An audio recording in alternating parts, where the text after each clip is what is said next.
Enrique Philippe, যাকে ধরা হচ্ছে ব্রাজিলের পরবর্তী সুপারস্টার তারকা।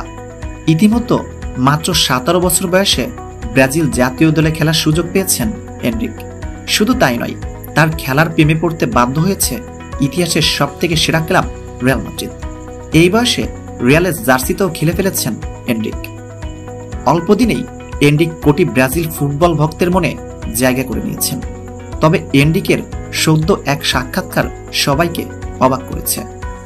সাক্ষাৎকারে এনরিককে প্রশ্ন করা হয়েছিল, রোনালদিনহো নাকি ভিনিসিয়াস জুনিয়র, তার চোখে কে সেরা?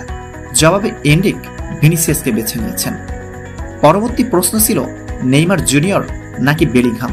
সেখানে এনরিক কোনো কিছু না ভেবেই বেলিংহামকে বেছে নিয়েছেন। যে নেইমারকে ব্রাজিলের প্রায় প্রতিটি ফুটবলার পছন্দের তালিকায় রাখেন, এমনকি আইডল মানেন, সেই নেইমারকে সেরা মানতে রাজি নয় এনরিক ফিলিপে।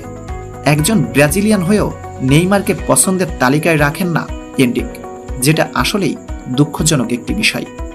এনরিকের এই সাক্ষাৎকারের পর ব্রাজিল ভক্তরা তার উপর অসন্তুষ্ট প্রকাশ করেছেন।